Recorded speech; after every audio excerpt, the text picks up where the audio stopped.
Boa tarde, meus amados irmãos, graça e paz. Que a graça, que a paz do nosso Senhor e Salvador Jesus Cristo seja na sua vida, no seu lar, na sua família. Queridos, hoje nós vamos meditar na palavra de Deus e vamos trazer uma breve reflexão no Salmo de número 4. Diz assim a palavra do Senhor: Ouve-me quando eu clamo, ó Deus da minha justiça, na angústia me deste largueza, tem misericórdia de mim e ouve a minha oração. Filhos dos homens, até quando convertereis a minha glória em infame? Até quando amareis a vaidade e buscareis a mentira? Sabei, pois, que o Senhor separou para si aquele que lhe é querido. O Senhor ouvirá quando eu clamar a ele. Perturbai-vos e não pequeis. Falai com o vosso coração sobre a vossa cama e calai-vos. Ofereceis sacrifícios de justiça e confiai no Senhor. Muitos dizem: quem nos mostrará o bem? Senhor, exalta sobre nós a luz do teu rosto. Puseste alegria no meu coração, mais do que no tempo em que se multiplicaram o seu trigo e o seu vinho.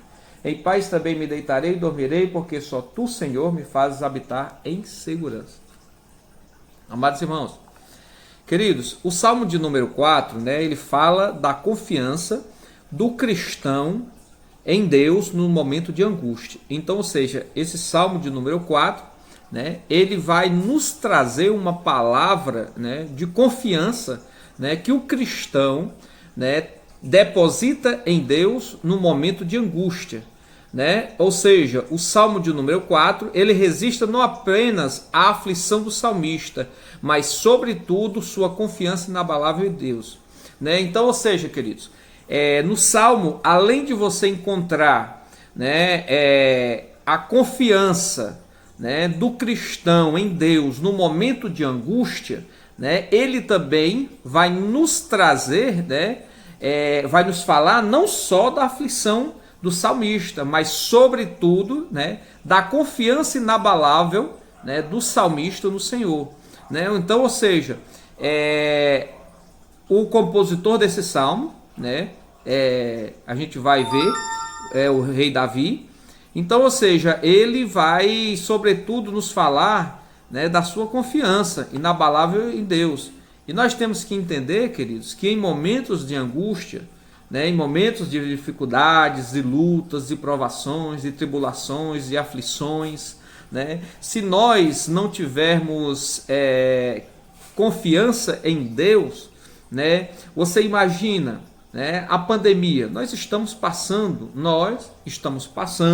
o mundo está passando, a nossa nação está gemendo, está chorando, está sofrendo pelas consequências catastróficas dessa pandemia. O mundo, todas as outras nações também estão sofrendo com essa situação.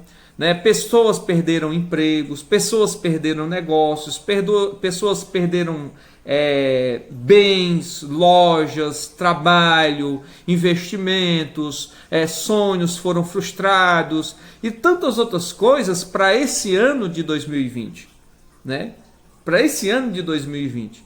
Às vezes você até entrou esse ano achando, pensando, vendo, declarando: opa, esse vai ser o ano da virada na minha vida. Esse vai ser o ano da mudança. Esse vai ser o ano da transformação da minha vida. E aí, queridos, veio a pandemia. E tudo foi por água abaixo. É como você que vai ao médico. Você vai fazer uma bateria de exames. Se vem o diagnóstico, é câncer. Você que viu um relacionamento ruir, um casamento que se acabou, que terminou, e você não sabe o porquê. Você viu uma traição daquele seu melhor amigo, Você viu o desprezo da sua família, daqueles que são da sua carne, do seu sangue, da sua parentela, e tantas outras coisas mais, queridos? E aí você está em um momento de angústia, em um momento de grande dificuldade, e você não tem nada, você não tem nada, você não tem ninguém por você, você só tem a Deus nesse momento de angústia. Então, ou seja, querido, a sua confiança vai ser importantíssima em todo esse momento de angústia. Depois, querido, você, baseado na aflição do salmista, né? Mas não só na aflição dele, mas sobretudo na confiança inabalável dele no Senhor, né? Você vai renovar a sua fé, você vai ser renovado, você vai ser revestido. E esse revestimento espiritual é o que vai te dar força, vigor, coragem, renovar a tua fé, a tua esperança de que nada está decidido a teu respeito, de que nada acabou a teu respeito, de que não é o fim de nada para você. É apenas o começo de uma grande história, ou seja, em toda essa situação, em todo esse deserto de pandemia, de perdas, de desesperança, de falta de fé, de tudo que você possa estar passando, querido, de enfermidades, de doenças e de tudo, né? Você vai ver que simplesmente Deus está trabalhando, está te moldando, né? Moldando o teu caráter. Deus está trabalhando na sua vida, né? Está te preparando para que você venha viver, né? Uma grande história de relacionamento, de viva fé e de esperança com Deus, quando tudo passar, ou seja, Deus está te passando pelo deserto, te levando pelo deserto, te livrando de todos os perigos do deserto, e após passar todo esse deserto em que você está enfrentando, como o salmista também estava enfrentando no Salmo 4, você vai ver, né, que como o rei Davi,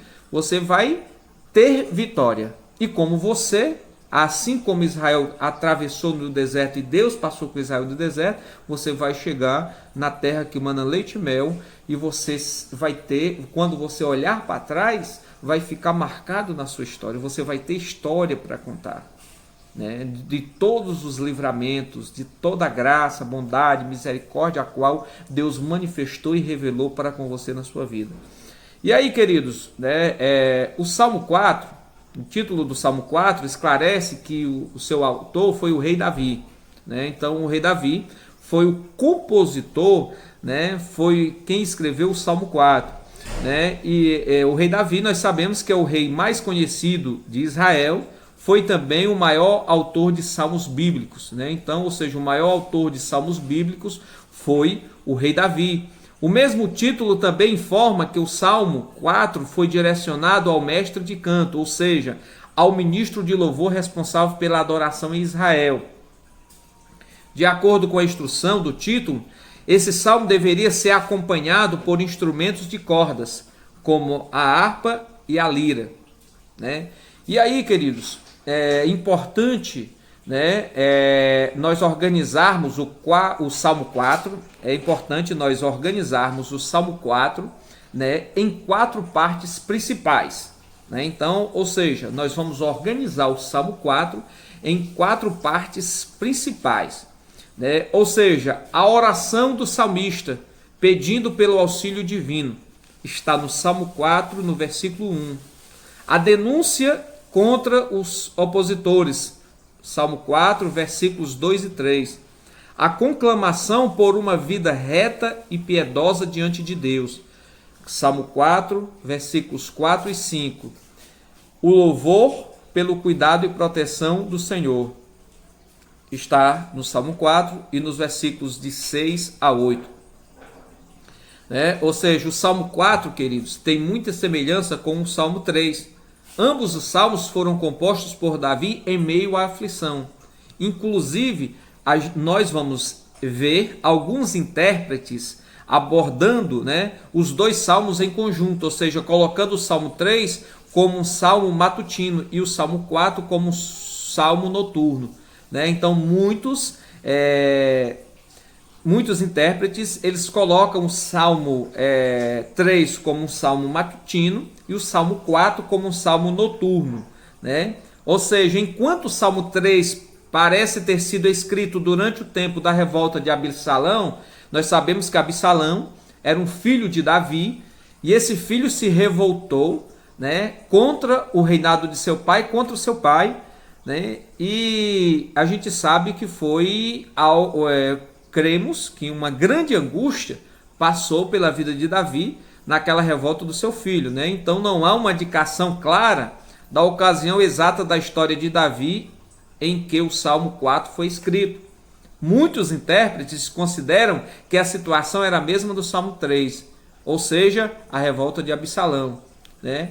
Muitas pessoas creem, né, muitos intérpretes, que o Salmo 4 foi escrito na mesma situação de conjuntura, a mesma situação conjuntural em que Davi se encontrava quando ele foi escrever o Salmo 3, né? Ou seja, mas o importante é entender, meus amados, minhas amadas irmãs, tanto o Salmo 4 quanto o Salmo 3 trazem uma mensagem muito clara, né? Deus cuida daqueles que são seus. Queridos, não importa a situação, não importa como está a situação, não importa como chegou a tua situação, não importa a que ponto chegou, não importa como você chegou, como está, Deus cuida daqueles que são seus. Deus cuida, querido. Deus cuida daqueles que são seus. Ou seja, aqueles que desfrutam de um relacionamento de aliança com o Senhor não têm motivos para temer, né? Aqueles que, ou seja, aqueles que desfrutam de um relacionamento de aliança com o Senhor não têm motivos para temer. Então você que desfruta de um relacionamento de aliança com Deus, você não tem por que temer. Você não tem por que se desesperar, se entregar, né, a desesperança, ao desespero, se entregar à angústia, à depressão, se deprimir, se mutilar, se culpar, se angustiar, a ponto de querer morrer, a ponto de achar que é o fim de tudo, que tudo morreu para você, de que tudo terminou para você. Não, querido. Não, querido. Você não pode fazer isso. Você não pode ter esse pensamento. Deus cuida dos que são seus, querido, né? Deus cuida dos que são seus, né? Ou seja, a oração do salmista, pedindo pelo auxílio divino, no versículo 1, né? Ele começa trazendo a oração do salmista. Ele diz: responde-me quando clamo, ó Deus da minha justiça, na angústia me tens aliviado, tem misericórdia de mim e ouve a minha oração, né? Então aqui o salmista está fazendo uma oração a Deus, né? Pedindo a resposta de Deus quando ele clamava, né? Deus da justiça dele. Ele está dizendo que Deus é Deus da justiça dele. Então ele está dizendo: ó Deus da minha justiça, responde-me quando eu clamo, ó Deus da minha justiça. Ou seja, ele estava impondo a Deus, colocando Deus, mostrando para Deus, né, que Deus era o Deus da justiça dele, era o Deus que fazia justiça, era o Deus que era justiça em favor dele, era o Deus que advogava as causas dele, mesmo as impossíveis e as maiores, né, de maior dificuldade. Era esse Deus quem dava vitória a ele, né? Ou seja, na angústia, ele está dizendo que esse Deus da justiça trazia vitória a ele, né? Respondia a ele, né, na hora da angústia e aliviava ele, né? E ele vai clamar: tem misericórdia de mim. Ou seja, Deus da minha justiça, né? Na angústia, tu me tens aliviado, ó Deus, né? Ó Deus, tem misericórdia de mim e ouve a minha oração, ó Deus. E ouve a minha oração, né? E aí, queridos, é interessante porque nós vamos perceber como o salmista se dirige a Deus com intimidade e ousadia, né? Ele se dirige a Deus com intimidade e ousadia. Queridos, às vezes, amados, nós temos um problema muito sério. Nós dizemos: eu não posso estar diante de Deus, eu não posso ir diante de Deus, eu tenho que deixar isso, fazer aquilo, não sei o que, não, Deus não vai me ouvir, Deus. Queridos, é importante nós entendermos que Deus, ele se desfaz de toda a glória dele lá no céu para te ouvir, para se relacionar contigo olho a olho, né? Tete a tete, como se diz no nosso popular, né? Ou seja, Deus, ele é o teu melhor amigo. Ele é o teu melhor amigo quando faltar os teus pais, quando faltar o teu esposo, a tua esposa, filhos, filhas, marido, mulher, amigos, amigas, quando faltar a justiça dos homens, quando faltar tudo para você, você pode ter certeza que não faltará a graça e a misericórdia de Deus na tua vida, querido. Não faltará a graça e a misericórdia de Deus na tua vida, porque Ele é Deus sobre a tua vida. Ele é Deus, Ele é fiel, Ele é graça, Ele é misericórdia, né? Então, ou seja, o salmista ele se dirige a Deus com intimidade e ousadia. A diferença é que às vezes, querido, nós deixamos de sermos íntimos de Deus e não temos ousadia diante de Deus. Temos ousadia para contar para todo mundo as desgraças, né? Temos intimidade e ousadia com todo mundo para contar as nossas derrotas, as nossas dificuldades, mas nós não temos para contar para Deus. E o salmista ele não foi contar para ninguém, ele foi contar para Deus, com intimidade e ousadia. Ou seja, ele precisava de falar com alguém sobre o sofrimento, a angústia, a injustiça que ele pela qual ele estava sendo cercado. Ele precisava de falar com alguém, né, sobre o sofrimento, a angústia e a injustiça que cercou a ele. Ele foi cercado por sofrimento, por injustiça e por angústia. Ele foi cercado, né? E ele precisava de falar com alguém, né? Mas ele foi falar com os amigos, com as amigas, com todo mundo? Não, ele não foi falar com todo mundo. Ele foi falar com a pessoa mais indicada para se falar quando se trata de estarmos angustiados, de estarmos em sofrimento e de estarmos em injustiça. Ele foi falar, ele recorreu a quem? Ele recorreu a Deus, né? Ele clamou ao Senhor da sua justiça. Ele clamou a Deus. Ele clamou ao Senhor da sua justiça, né? Conforme as palavras do Senhor através do profeta Jeremias, Deus é justiça de seu povo. Lá em Jeremias 23, versículo 6, Deus é justiça de seu povo. Ou seja, Ele é o Deus justo que justifica os seus filhos. Ele é o Deus justo que justifica os seus filhos e na injustiça traz justiça aos seus filhos, né? Traz justiça, traz livramento, né? Traz mudança, traz renovo, traz graça, traz misericórdia, né? E cuida e dá vitória aos seus filhos, né?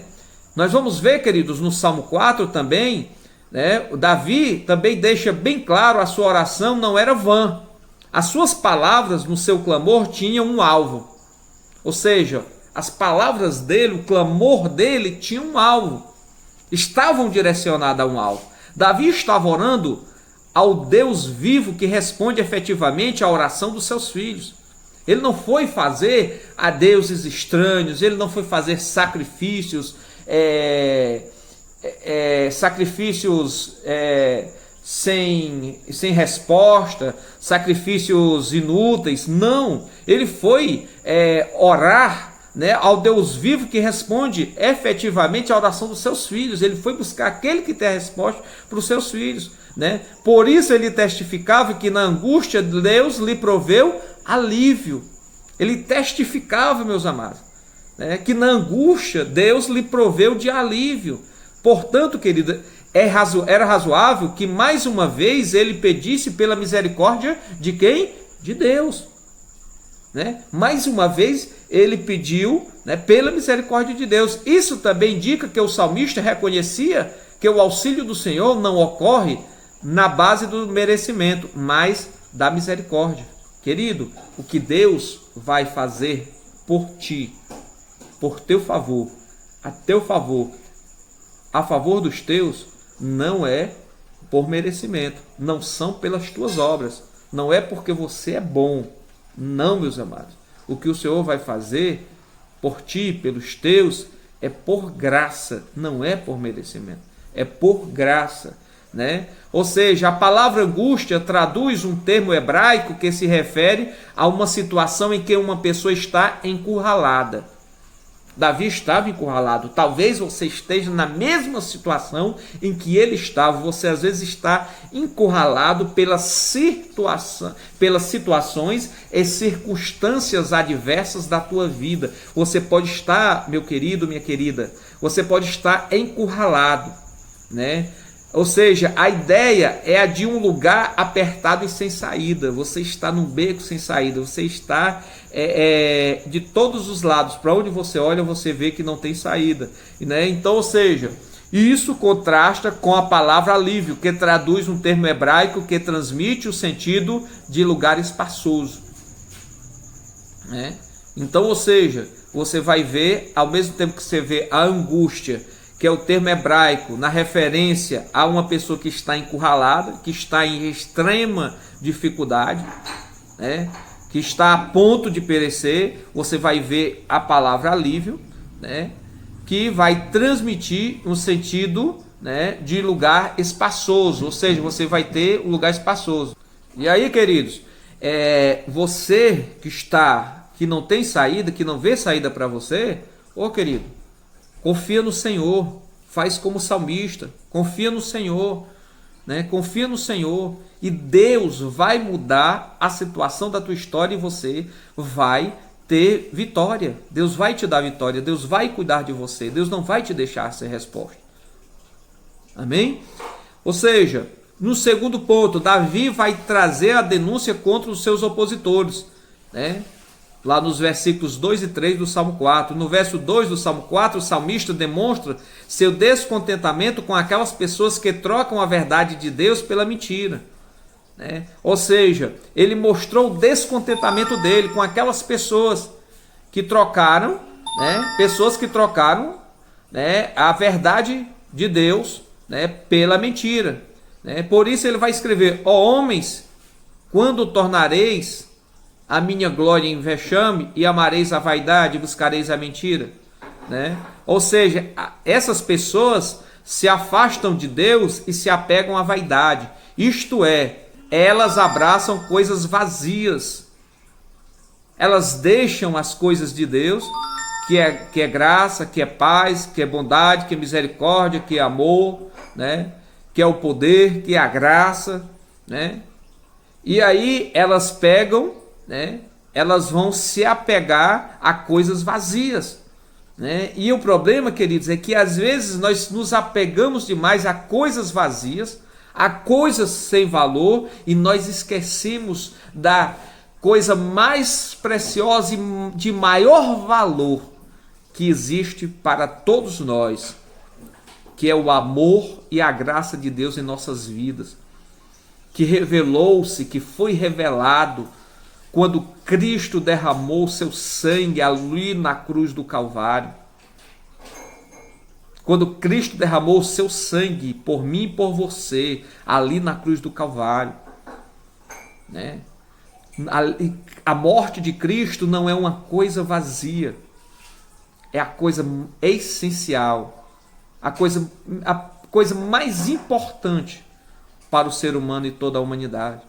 Né?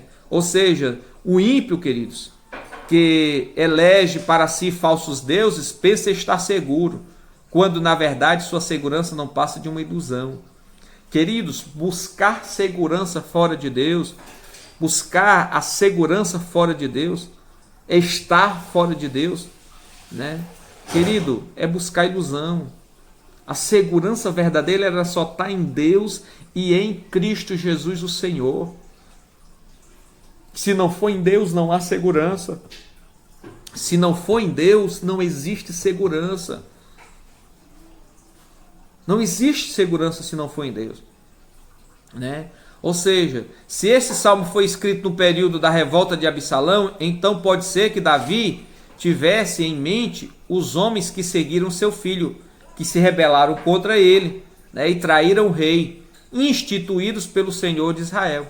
Então, ou seja, se ele compôs esse salmo naquela época da revolta do seu filho, né, ele estava aqui, ou seja, lembrando daqueles que se rebelaram contra o rei, que o traíram a ele, não só como rei, mas como pessoa, né? Ou seja, ele que tinha sido instituído pelo rei de Israel. Né? Mas em seguida, queridos, nós vamos ver, o salmista também, ele traz uma admoestação, né? Uma advertência, que aponta para a necessidade e importância de uma vida piedosa diante de Deus. Nesse sentido, ele diz: sabei, porém, que o Senhor distingue para si o piedoso. O Senhor me ouve quando eu clamo por ele. Aqui, queridos, ele está mostrando que Deus, distingue para si o que é piedoso, o que é misericordioso, o que é amoroso.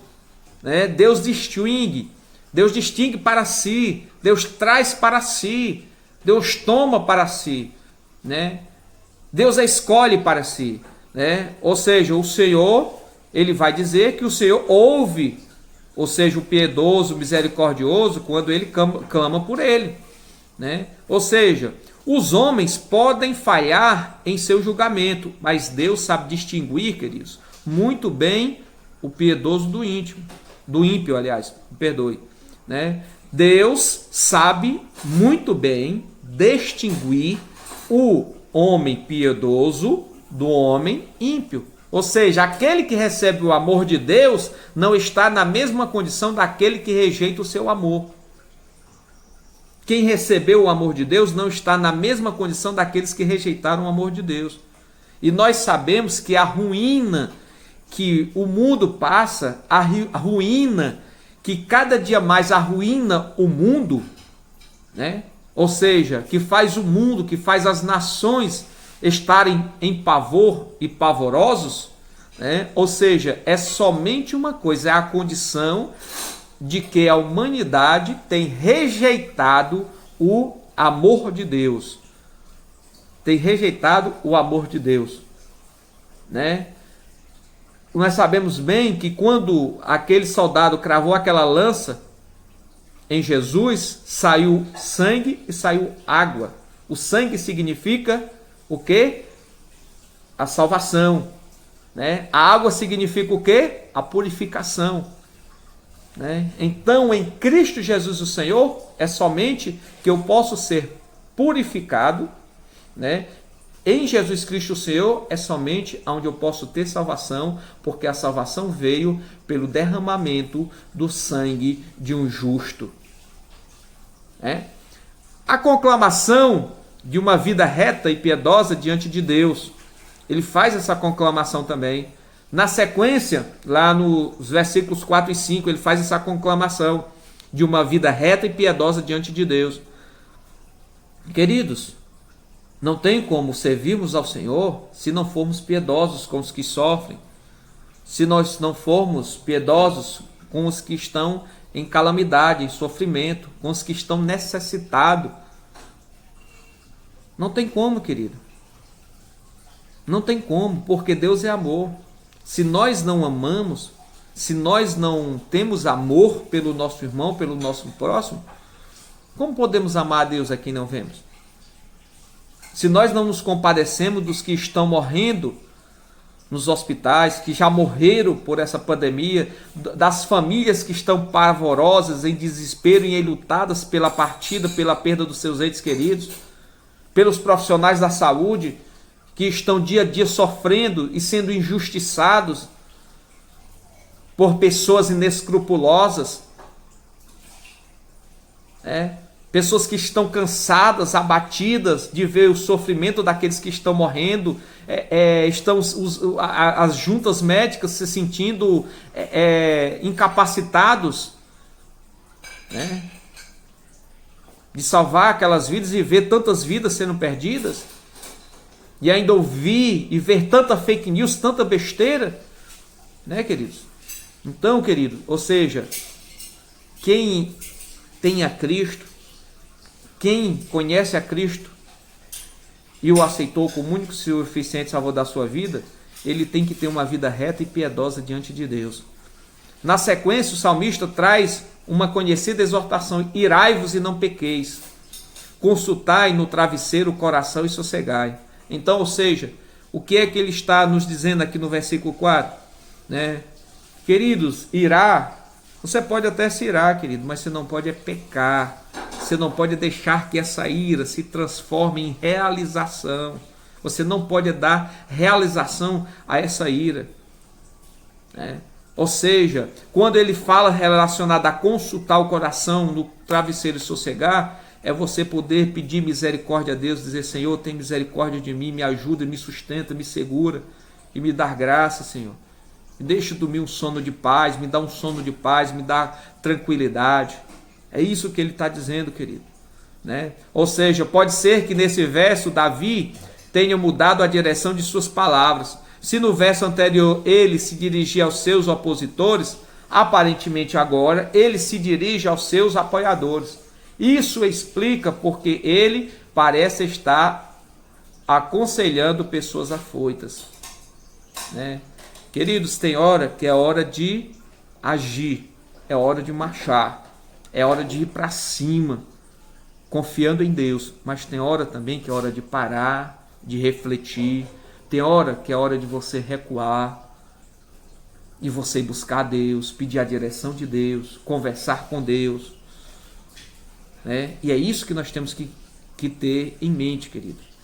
Agir com prudência, com sabedoria, né?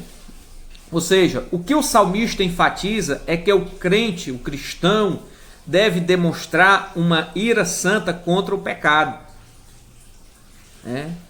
Você não pode ter prazer mais no pecado, ainda que você vai pecar, querido. Você vai pecar, você vai falhar, mas você não pode ter prazer. Você tem que ter raiva, né? Você tem que demonstrar ira pelo pecado. Você não pode mais ter prazer no pecado, você tem que ter ira pelo pecado.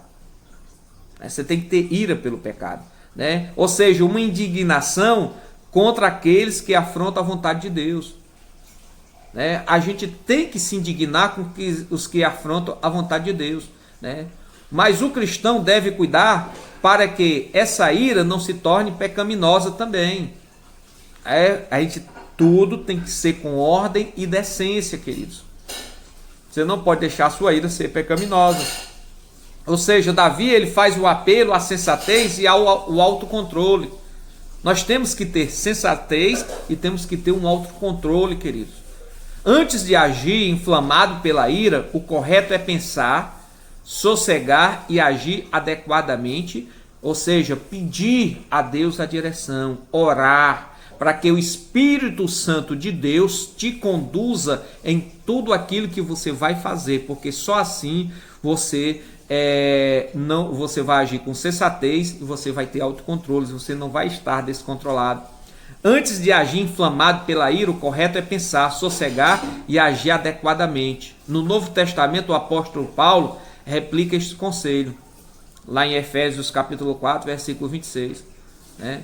Ou seja, queridos, na conclusão aqui da nossa mensagem, né, Davi vai trazer o que? Um convite à confiança e adoração a Deus como uma atitude reta. Ele diz: ofereceis sacrifícios de justiça e confiai no Senhor, né? Ou seja, Davi ele vai trazer agora no final, né, um convite à confiança e à adoração a Deus com uma atitude reta.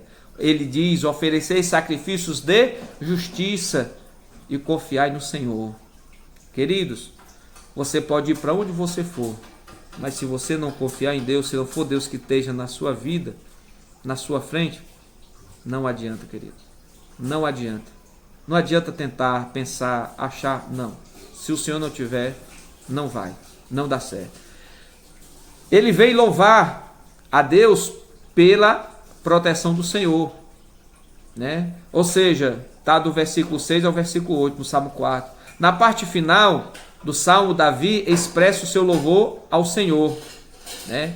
Primeiro, Davi demonstra que o argumento dos céticos não se sustenta à luz da presença do Senhor. Olha só que coisa interessante, né? Ele demonstra que os argumentos dos céticos não se sustentam à presença da luz do Senhor. Ele observa a muitos que dizem: quem nos dará conhecer o bem? Senhor, levanta sobre nós a luz do teu rosto. Está lá no versículo 6. Na primeira parte desse verso, Davi faz referência justamente ao tipo de discurso dos pessimistas, que repetidamente dizem que nada é bom e questionam se alguém poderá lhe tirar da situação desfavorável em que vocês se encontram, né?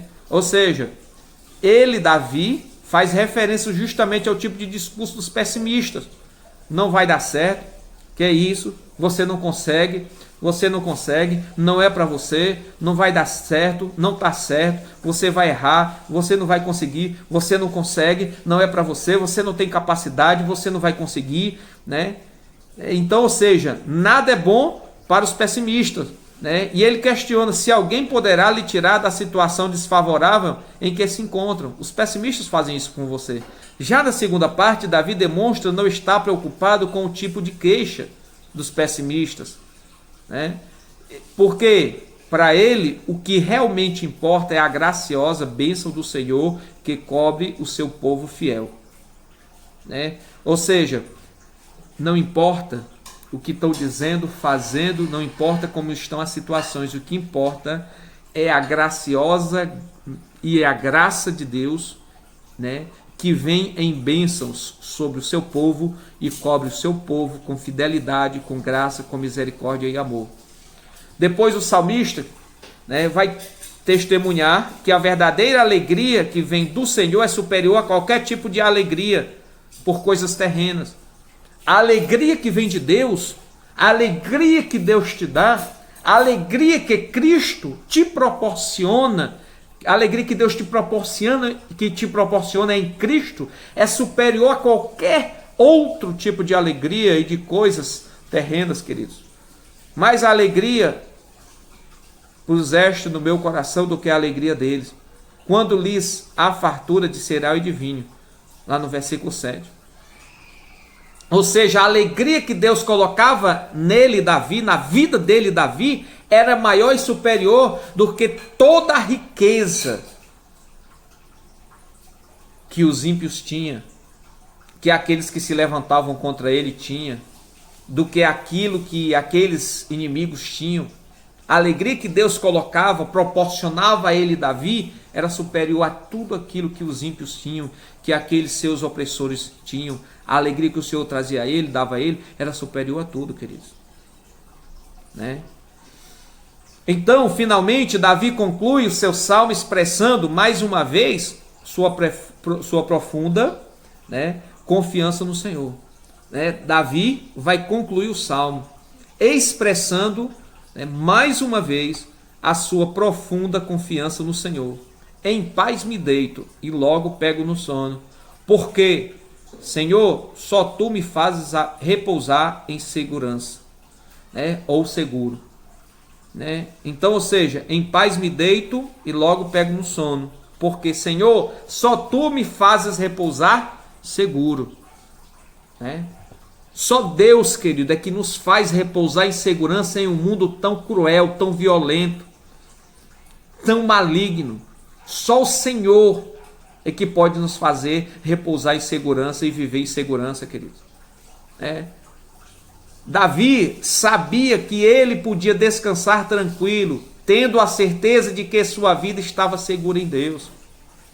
Querido, se te falta segurança, se te falta fé, coragem, né, alegria, o Senhor pode resolver essa situação para você.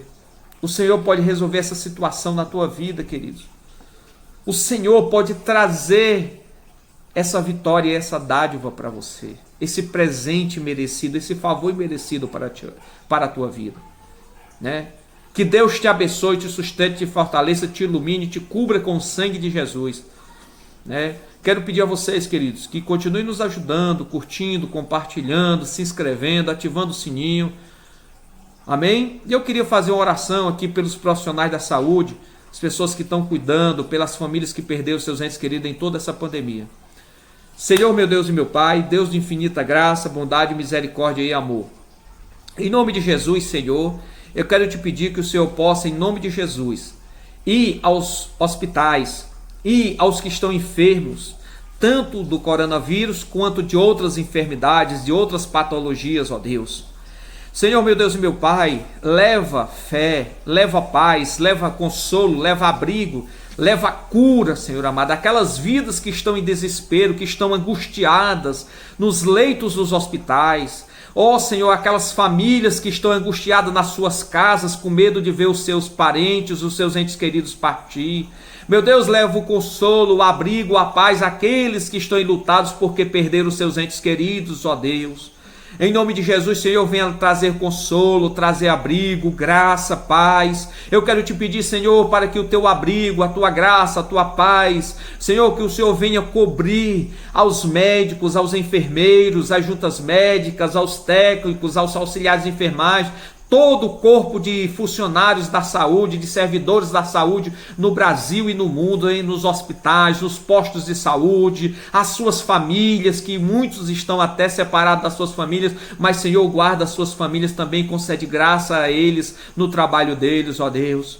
Em nome de Jesus eu te peço, ó Deus, visita também os profissionais da segurança pública, que estão, Senhor, servindo aos estados, aos municípios e à nação em toda essa situação de calamidade, meu Deus.